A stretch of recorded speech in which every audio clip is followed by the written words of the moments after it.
सुंदरकांड 26वां सर्ग। माता सीता का करुण विलाप तथा अपने प्राणों को त्याग देने का निश्चय करना। जनक नंदिनी माता सीता के मुख पर आंसू की धारा बह रही थी। उन्होंने अपना मुख नीचे की ओर झुका लिया था। वे उपर्युक्त बातें कहती हुई ऐसी जान पड़ती थी मानो उन्मत्त हो गई हो, उन पर भूत सवार हो गया हो, अथवा पित्त बढ़ जाने से पागलों का सा प्रलाप कर रही हो, अथवा दिग्भ्रम आदि के कारण उनका चित्त भ्रांत हो गया हो। वे शोक मग्न हो धरती पर लौटती हुई बछेड़ी के समान पड़ी पड़ी छटपटा रही थी। उसी अवस्था में सरल हृदया माता सीता ने इस प्रकार विलाप करना आरंभ किया। हाय, इच्छानुसार रूप धारण करने वाले राक्षस मारीच के द्वारा जब रघुनाथ जी दूर हटा दिए गए और मेरी ओर से असावधान हो गए, उस अवस्था में रावण मुझे रोती चिल्लाती हुई अबला को बलपूर्वक उठाकर यहाँ ले आया। अब मैं राक्षसियों के वश में पड़ी हूँ और इनकी कठोर धमकियां सुनती और सहती हूँ। ऐसी दशा में अत्यंत दुख से आर्त और चिंतित होकर मैं जीवित नहीं रह सकती। महारथी श्री राम के बिना राक्षसियों के बीच में रहकर मुझे न तो जीवन से कोई प्रयोजन है, न धन की आवश्यकता है और न आभूषणों से ही कोई काम है। अवश्य ही मेरा हृदय लोहे का बना हुआ है अथवा अजर अमर है, जिससे इस महान दुख में पड़कर भी यह फटता नहीं। मैं बड़ी अनार्य और असती हूँ, मैं बड़ी ही अनार्य और असती हूँ। मुझे धिक्कार है जो उनसे अलग होकर मैं एक मुहूर्त भी इस पापी जीवन को धारण किए हूँ। अब तो यह जीवन केवल दुख देने के लिए। उस लोक निंदित निशाचर रावण को तो मैं बाएं पैर से भी नहीं छू सकती, फिर उसे चाहने की तो बात ही क्या है। यह राक्षस अपने क्रूर स्वभाव के कारण न तो मेरे इनकार पर ध्यान देता है, न अपने महत्व को समझता है और न अपने कुल की प्रतिष्ठा का ही विचार करता है। बारंबार मुझे प्राप्त करने की ही इच्छा करता है। राक्षसियों, तुम्हारे देर तक बकवाद करने से क्या लाभ। तुम मुझे छेदो, चीरो, टुकड़े टुकड़े कर डालो, आग में सेक दो अथवा सर्वथा जलाकर भस्म कर डालो, तो भी मैं रावण के पास नहीं फटक सकती। श्री रघुनाथ जी विश्वविख्यात ज्ञानी, कृतज्ञ, सदाचारी और परम दयालु है। तथापि मुझे संदेह हो रहा है कि कहीं वे मेरे भाग्य के नष्ट हो जाने से मेरे प्रति निर्दय तो नहीं हो गए। अन्यथा जिन्होंने जनस्थान में अकेले ही 14,000 राक्षसों को काल के गाल में डाल दिया, वे मेरे पास क्यों नहीं आ रहे। इस अल्प बल वाले राक्षस रावण ने मुझे कैद कर रखा है। निश्चय ही मेरे पति देव सम्रांगण में इस रावण का वध करने में समर्थ है। जिन श्री राम ने दंडकारण्य के भीतर राक्षस शिरोमणि विराट को युद्ध में मार डाला था, वे मेरी रक्षा करने के लिए यहाँ क्यों नहीं आ रहे। यह लंका समुद्र के बीच में बसी है, अतः किसी दूसरे के लिए यहाँ आक्रमण करना भले ही कठिन हो, किंतु श्री रघुनाथ जी के बाणों की गति यहाँ भी कुंठित नहीं हो सकती। वह कौन सा कारण है जिससे बाधित होकर सुदृढ़ पराक्रमी प्रभु श्री राम राक्षस द्वारा अपहृत हुई अपनी प्राण पत्नी सीता को छुड़ाने के लिए नहीं आ रहे। मुझे तो संदेह होता है कि श्री राम कि लक्ष्मण जी का ज्येष्ठ भ्राता प्रभु श्री रामचंद्र जी को मेरे लंका में होने का पता ही नहीं है। मेरे यहाँ होने की बात यदि वे जानते होते तो उनके जैसा तेजस्वी पुरुष अपनी पत्नी का यह तिरस्कार कैसे सह सकता था, जो श्री रघुनाथ जी को मेरे हरे जाने की सूचना दे सकते हैं। उन गृधराज जटायु को भी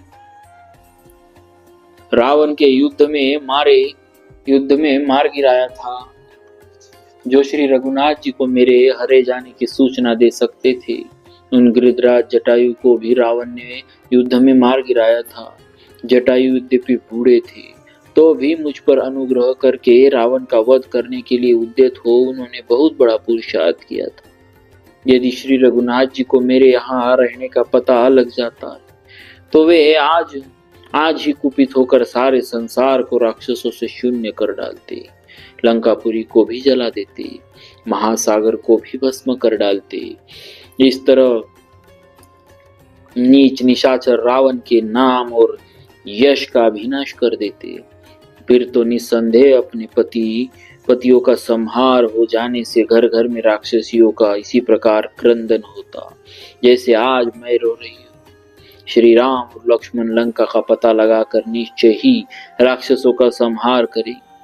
जिस शत्रु को उन दोनों भाइयों ने एक बार देख लिया वह 2 घड़ी भी जीवित नहीं रह सकता। अब थोड़े ही समय में यह लंकापुरी शमशान भूमि के समान हो जाएगी। यहाँ की सड़कों पर चिता का धुआं फैल रहा होगा और गिद्धों की जमातें इस भूमि की शोभा बढ़ाती होगी। वह समय शीघ्र आने वाला है जबकि मेरा यह मनोरथ पूर्ण होगा। तुम सब लोगों का यह दुराचार तुम्हारे लिए शीघ्र ही विपरीत परिणाम उपस्थित करेगा, ऐसा स्पष्ट जान पड़ता है। लंका में जैसे जैसे अशुभ लक्षण दिखाई दे रहे हैं उनसे जान पड़ता है कि अब शीघ्र ही इसकी चमक दमक नष्ट हो जाएगी। पापाचारी राक्षस राज रावण के मारे जाने पर यह दुर्धर्ष लंकापुरी भी निश्चय ही विधवा युवतियों की भांति सूख जाएगी, नष्ट हो जाएगी।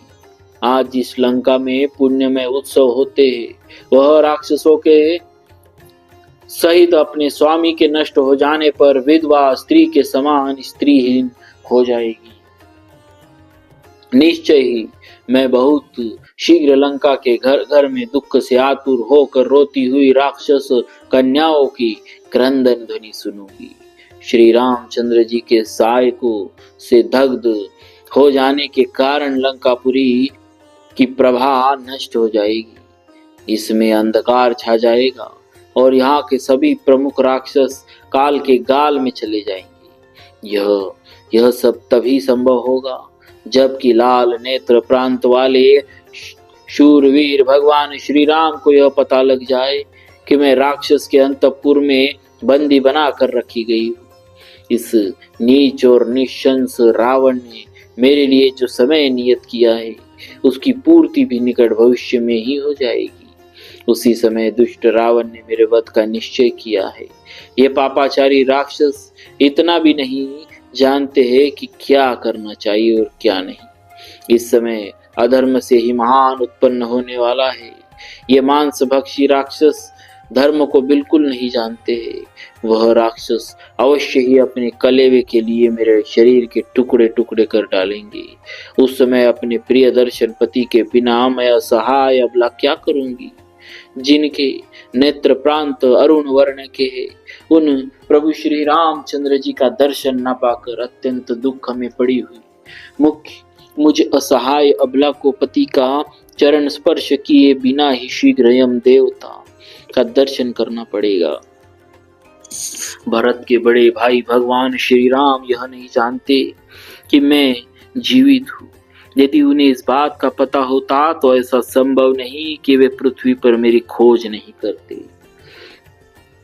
मुझे तो यह निश्चित जान पड़ता है कि मेरे ही शोक से लक्ष्मण के बड़े भाई वीरवर श्री राम भूतल पर अपने शरीर का त्याग करके यहाँ से देवलोक को चले गए हैं।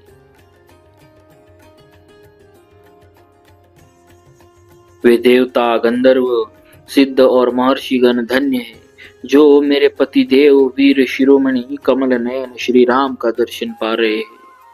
अथवा केवल धर्म की कामना रखने वाले परमात्मा स्वरूप बुद्धिमान राजर्षि श्री राम को भार्या से कोई प्रयोजन नहीं, इसीलिए मेरी सुध नहीं ले रहे। जो स्वजन अपनी दृष्टि के सामने होते हैं उन्हीं पर प्रीति बनी रहती है। जो आँख से ओझल होते हैं उन पर लोगों का स्नेह नहीं रहता है। शायद इसीलिए श्री रघुनाथ जी मुझे भूल गए, परंतु यह भी संभव नहीं क्योंकि कृतज्ञ मनुष्य ही पीठ पीछे प्रेम को ठुकरा देते हैं। भगवान श्री राम ऐसा नहीं करेंगे। अथवा मुझ में कोई दुर्गुण है, या मेरा भाग्य ही फूट पड़ा है, जिससे इस समय मैं भामिनी सीता अपने परम पूजनीय पति श्री राम से बिछुड़ गई हूँ। मेरे मेरे पति भगवान श्री राम का सदाचार अक्षुण्ण है। वे शूरवीर होने के साथ ही शत्रुओं का संहार करने में समर्थ है। मैं उनसे संरक्षण पाने के योग्य हूँ, परंतु उन महात्मा से बिछुड़ गई। ऐसी दशा में जीवित रहने की अपेक्षा मर जाना ही मेरे लिए श्रेयस्कर है। अथवा वन में फल मूल खाकर विचरने वाले वे दोनों वनवासी बंधु नरश्रेष्ठ प्रभु श्री राम और लक्ष्मण अब अहिंसा का व्रत लेकर अपने अस्त्र शस्त्रों का परित्याग कर चुके हैं। अथवा दुरात्मा राक्षस राज रावण ने उन दोनों शूरवीर बंधु श्री राम और लक्ष्मण को छल से मरवा डाला है।